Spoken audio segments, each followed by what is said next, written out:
You spent months getting your home ready to sell. You painted the walls, cleaned out the garage, maybe even put in new floors. And then your agent writes up the listing, posts it online, and the phone barely rings. Open house weekend comes and goes, and you're sitting there wondering what happened. Here's what most sellers never figure out. The photos weren't the problem. The price might not even be the problem.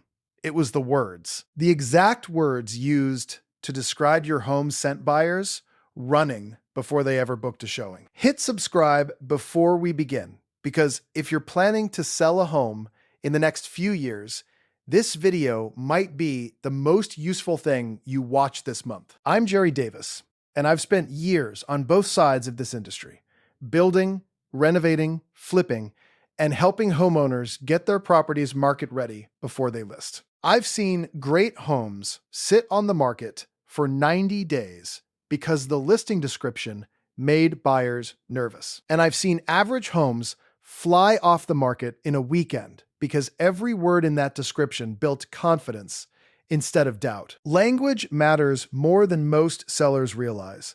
And today, I'm going to walk you through 10 words and phrases that consistently kill buyer interest, why they send the wrong signal, what buyers actually read into them, and what you should say instead, because there's almost always a better way to say it. Let's start with the one that probably appears in more listings than any other: cozy. Now, look, I get it. Your home isn't huge, and you want to frame it in a positive light. Cozy sounds warm, right? It sounds inviting, like a fireplace and a cup of coffee. But here's what buyers actually hear when they read the word cozy in a listing: small. That's it. Just small. And not in a charming way. In a, I'm going to have to get rid of half my furniture kind of way. Buyers have been trained by years of real estate browsing to decode listing language. And cozy is one of the most widely understood code words in the game.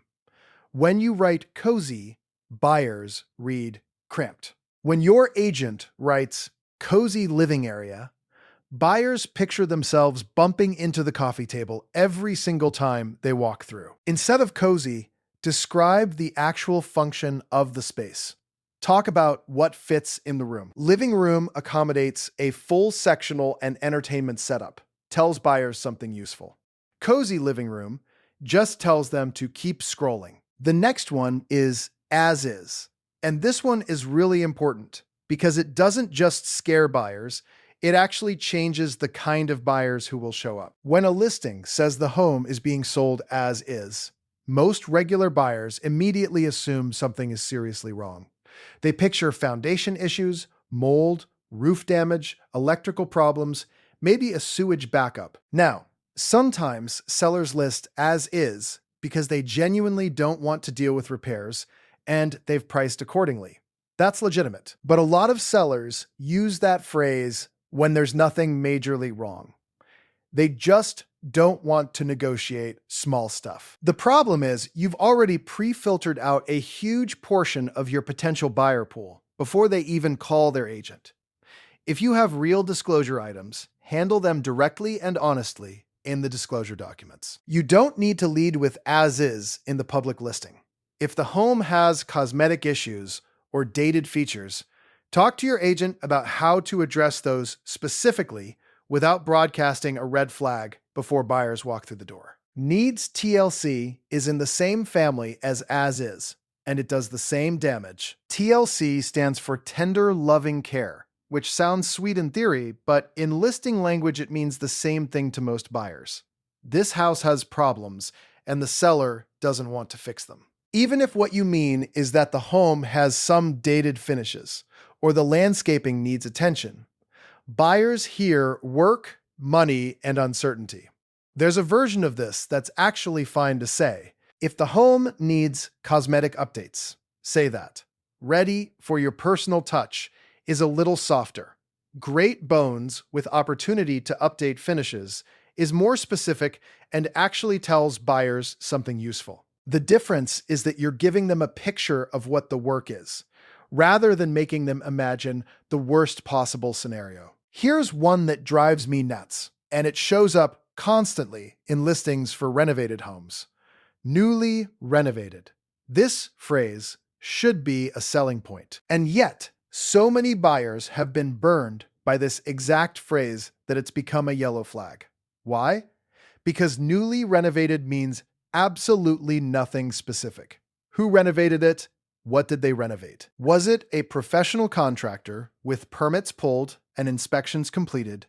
Or was it a weekend warrior with a YouTube tutorial and a nail gun? Buyers have walked into newly renovated homes and found fresh paint covering water stains, new fixtures installed over old plumbing, and kitchen cabinets that were just painted and called a renovation. So when buyers see newly renovated in a listing, a lot of them read, seller is hiding something under a fresh coat of paint. Instead, be specific. Kitchen updated in 2024 with new quartz countertops, soft close cabinetry, and all new appliances tells buyers exactly what they're getting. Bathroom fully renovated with new tile, vanity, toilet, and exhaust fan. Permit closed in 2,023 inches, builds actual confidence. Specificity sells. Vague words create doubt. Can we talk about unique for a second? I know.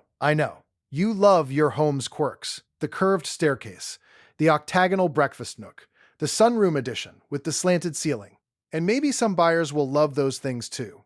But leading with the word unique in a listing is almost always a mistake, because unique is another one of those decoded words. Buyers read unique and think, this home has features that won't appeal to most people, meaning, when I go to sell it one day, I'm going to have the same problem. Unique features can absolutely be selling points, but you have to frame them around the benefit, not the novelty. Instead of unique floor plan, try open concept layout with flexible bonus space that works as a home office, gym, or fourth bedroom. You're still describing something that stands out, but now you're showing buyers why it's an advantage, rather than flagging it as something weird they'll have to explain to the next buyer. Motivated seller is one I want to spend a little time on, because this one hurts sellers in a very specific way.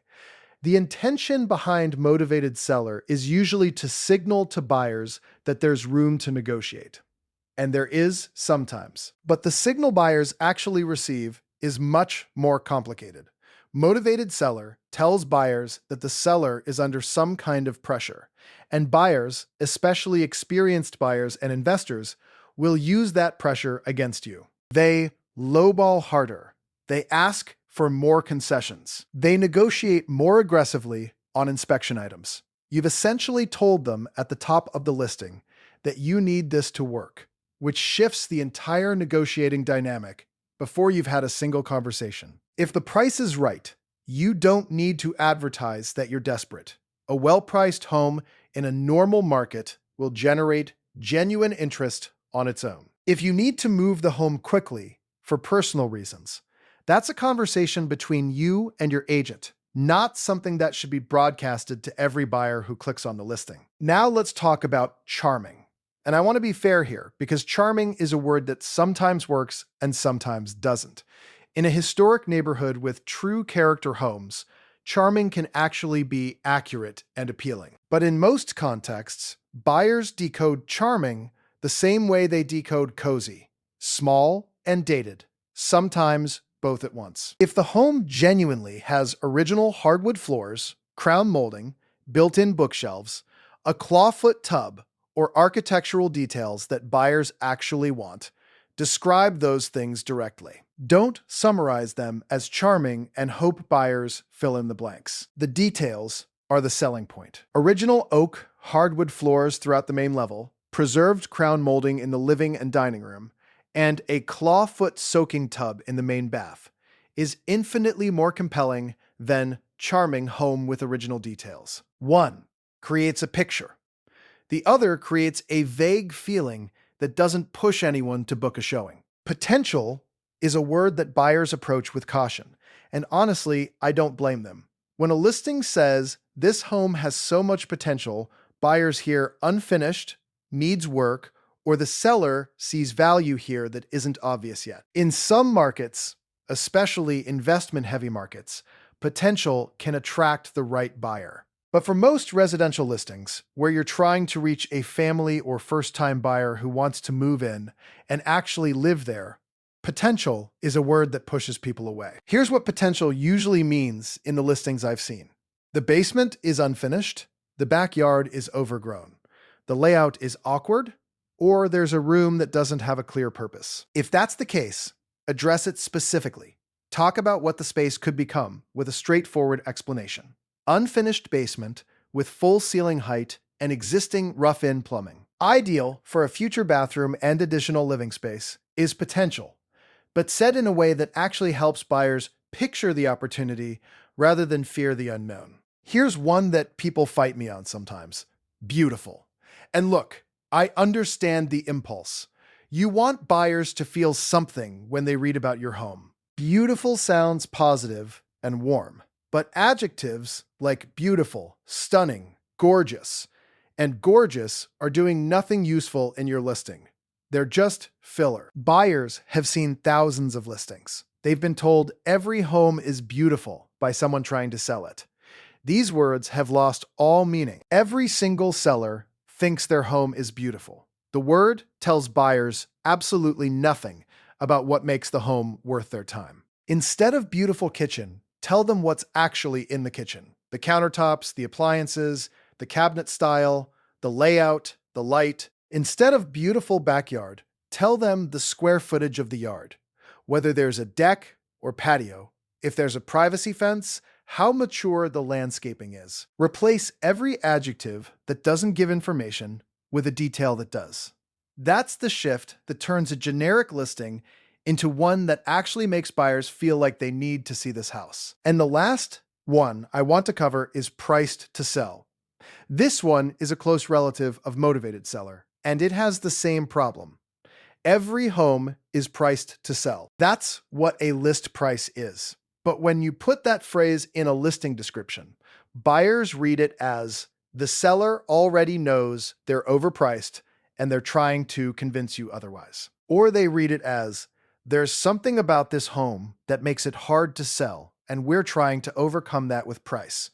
Either way, it plants doubt before the showing even happens. Pricing strategy is real and important, but it should be reflected in the actual number, not in the listing language. If the home is genuinely well priced for the market, a sharp buyer's agent will see that immediately when they pull comps. You don't need to say it, and if it's not well priced, saying so in the description isn't going to fix that. Now, let's talk about what a good listing description actually does, because I don't want to just tear apart the bad stuff without giving you something useful to replace it. A good listing description gives buyers specific, factual details about the home. It addresses the features buyers actually search for. Things like bedroom count, bathroom count, garage situation, lot size, school district, update history, and major system ages. It's honest without being apologetic. It doesn't over-explain or make excuses. It tells buyers what's in the home and lets the home sell itself. And it avoids coded language that makes buyers suspicious before they've even driven past the house. Your listing description is competing with hundreds of other listings in your market. Every word either builds confidence or erodes it. There's no neutral. If you're getting ready to sell, ask your agent to show you the listing draft before it goes live. Read every adjective and ask yourself, is this giving buyers useful information, or is this just a feeling word? If it's just a feeling word, replace it with a specific detail.